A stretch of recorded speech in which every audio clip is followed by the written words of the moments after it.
అలా ఏం అంటే అడగడం అంటే వాళ్ళు చదివిస్తారు మనతోటి, అదేదో రిజిస్టర్ ఆఫీస్లో ఒక పారా చదివిస్తారు మనతోటి, అది చదివించారు. నాకు ఏమని చెప్పారంటే 10 daysలో మళ్ళీ మార్చుకోవచ్చు, అలా ఏం ప్రాబ్లం ఉండదు అని చెప్పి 10-15 daysలో మార్చుకోవచ్చు అన్నారు.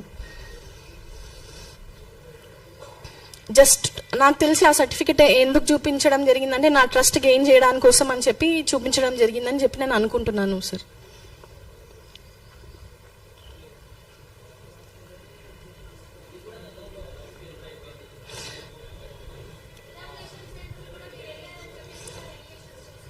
లవ్ ఫెయిల్యూర్, డిప్రెషన్ అనేది ఐ థింక్ ఆల్మోస్ట్ అందరి లైఫ్లో ఉంటుందని అనుకుంటున్నాను మ్యామ్. దానికి అలాంటి అలిగేషన్స్ పెట్టి ఇలా చేయొచ్చు అని చెప్పి అది ఎంత మాత్రం కరెక్ట్ కాదని నేను అనుకుంటున్నాను. ఇప్పుడు అతను వేరే అమ్మాయితో మాట్లాడిన చాట్లో May 17th or 16th, May 1st weekలో మాట్లాడిన చాట్లో ఏముందంటే, నేను 2020 నుంచి సింగిల్, నాకు మా అక్క ఒకటే ఉంది, నిన్నే పెళ్లి చేసుకోవాలనుకుంటున్నాను, నువ్వే నా ఫ్యూచర్ వైఫ్వి, నేను కలవాలనుకుంటున్నాను, నేను వరంగల్కి వస్తున్నాను. మళ్ళీ ఇది ఏమో అంటారు మ్యామ్, అది ప్రూఫ్ ఉంది, నా ఫోన్లో ఉంది, నేను మీకు షేర్ చేస్తాను సాఫ్ట్ కాపీ. యాక్చువల్గా నాకు అర్థమైంది ఏంటిదంటే, అతని లిస్ట్లో కొంతమంది గ్రూప్ ఆఫ్ అమ్మాయిలు ఉన్నారేమో, సో అతను చూస్ చేసుకొని ఫస్ట్ ఆ అమ్మాయిని టార్గెట్ చేశాడు, ఆ అమ్మాయి పడకపోతే నన్ను టార్గెట్ చేయడం జరిగింది ఆ చాట్ బట్టి చూస్తే మాత్రం.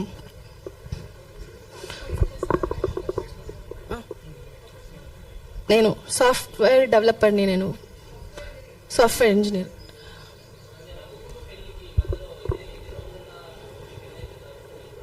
పెళ్ళి and love. So May 17th కలిసాను, May 17 రోజు కలిసాను, పెళ్ళి July 28th జరిగింది.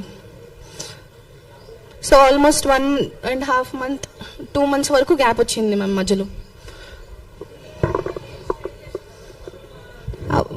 యాక్చువల్గా నజీరా అని చెప్పి పేరు పెట్టారు నాకు, నజీరా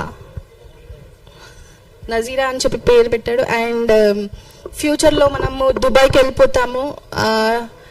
అతని మాటలు బట్టి ఏమర్థమైందంటే, ఒక ఫ్యామిలీని సెట్ చేస్తారంట, నాకు అతనికి ఒక మదర్ ఫాదర్ సెట్ చేసి మమ్మల్ని దుబాయ్కి తీసుకెళ్ళిపోతాను అని చెప్పి చెప్పడం జరిగింది.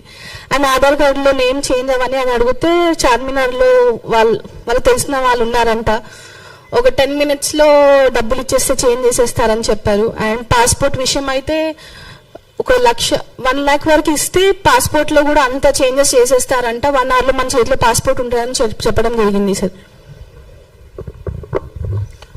అండ్ కువైట్ అమ్మాయిని చేసుకున్నాను నాన్న, ఆ రికార్డింగ్ వినిపివ్వాలని అనుకుంటున్నాను నేను.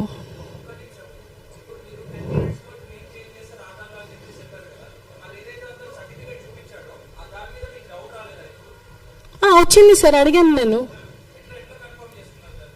ఎలా సార్?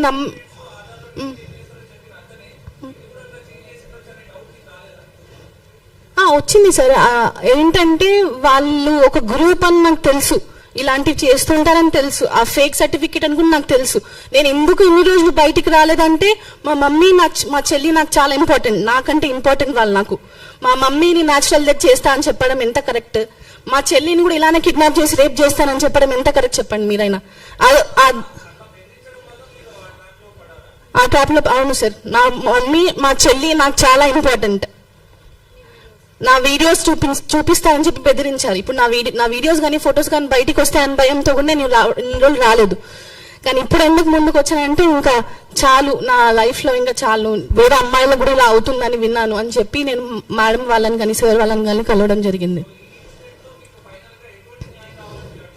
ఇలాంటి సిచ్యువేషన్ వేరే అమ్మాయికి జరగొద్దు. గవర్నమెంట్ స్ట్రిక్ట్ యాక్షన్ తీసుకోవాలనుకుంటున్నాను సార్ దీని గురించి.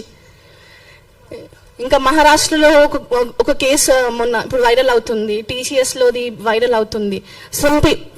కొంతమంది యూఆర్ ఎడ్యుకేటెడ్, మరి ఎలా పడ్డారని అంటున్నారు. సో సేమ్ ఇన్సిడెంట్ TCSలో జరిగింది. So what you will say about that? Sir నెల్లూరులో వాళ్ళు బారీ నవాజ్ అని ఒక అతను నాతో మాట్లాడాడు. What he was saying is, నెల్లూరులో మొత్తం అతని కంట్రోల్లో ఉంటుందంట. ఎవరు కానీ మినిస్టర్స్ కానీ ఎవరు కానీ లీడర్స్ కానీ ఉన్నా కానీ వాళ్ళ కంట్రోల్లో ఉంటారంట. వాళ్ళు ఏం చెప్తే అది వింటారంట. వాళ్ళు నువ్వేం బయటికి చెప్పినా కానీ వాళ్ళు ఎవరు ట్రస్ట్ చేయరు అని చెప్పి చెప్పడం జరిగింది నాతోటి. అండ్ బిజినెస్ ఒకటి,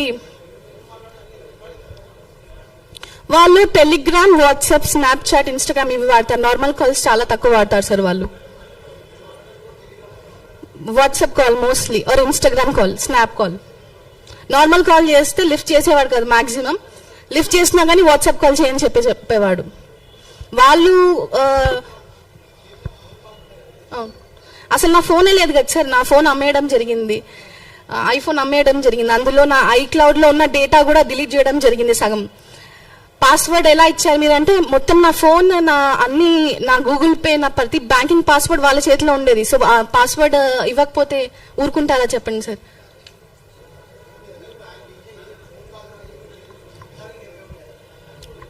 అసలు నా దగ్గర డేట్ హిస్టరీయే లేదు సార్. మెయిన్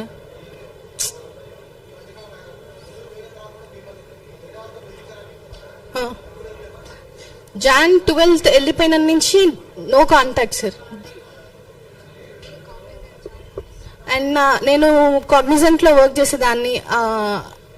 అక్కడ కూడా సేమ్ ఇది, వాళ్ళ తమ్ముళ్ళే మా మేనేజర్స్ తోటి మాట్లాడారంట. అండ్ మా హెచ్ఆర్ ఫోన్ చేసిన రోజు అతను నా పక్క నించోబెట్టి ఇదే చెప్పాలి నువ్వు అని చెప్పాడు. So then and there itself on the spot నా జాబ్ మానేపియడం జరిగింది సార్. అండ్ వాళ్ళ తర్వాత నాకు డిసెంబర్ ఆ టైంలో తెలిసింది వాళ్ళ బిజినెస్ ఒక ఫ్రాడ్ బిజినెస్. ఇలా ఇల్లీగల్ అకౌంట్స్ బిజినెస్ చేస్తారు. ఇప్పుడు కంపెనీది ఫ్రాంచైజ్ లాగా క్రియేట్ చేసి దానికి వచ్చిన అకౌంట్స్ ని వేరే కంట్రీకి వాళ్ళకి ఇవ్వడము. అందులో crores and crores of money ఉన్నాయంట ప్రెసెంట్ కూడా. సో బ్లాక్ మనీని వైట్ మనీ లాగా కన్వర్ట్ చేయడం, మనీ లాండరింగ్ అవన్నీ చేసేవాళ్ళు అని చెప్పి ప్రూఫ్ తో సహా నేను చూశాను సార్ వాళ్ళది. ఇది MSR tours and travels Natasha పేరు మీద చేస్తున్నానని చెప్పాడు సార్. అది దాని తర్వాత చూస్తే కేరళకి సంబంధించిన వాళ్ళ పేరు పైన ఉంది అది ఎంఎస్ఆర్ టూర్స్ అండ్ ట్రావెల్స్ అని చెప్పేది. అండ్ నన్ను వేరే వేరే కంట్రీ, మోస్ట్లీ దుబాయ్ వాళ్ళతో కల్పించాడు, మాట్లాడిపివ్వడం జరిగింది సార్. దుబాయ్కి తీసుకెళ్తాం, మనం వెళ్తాము అని చెప్పి ఫస్ట్ డిసెంబర్లో కుదరలేదు. యాక్చువల్గా డిసెంబర్లో కోలాపూర్లో అతన్ని ఫ్రెండ్ ఎవరో ఉంటారంట, అక్కడికి వెళ్ళామని ఆల్మోస్ట్ ఇంటి బయట వరకు వెళ్ళాము. కానీ మా మమ్మీ నువ్వు కంప్లైంట్ ఇస్తేనే మా కూతుర్ని తీసుకెళ్ళాలని చెప్తే తప్ప అతను వెనక్కి రాలేదు మళ్ళీ. అండ్ దుబాయ్కి వెళ్ళాలి, మార్చ్లో అయినా నేను తీసుకెళ్ళిపోతాను అని చెప్పడం జరిగింది సార్.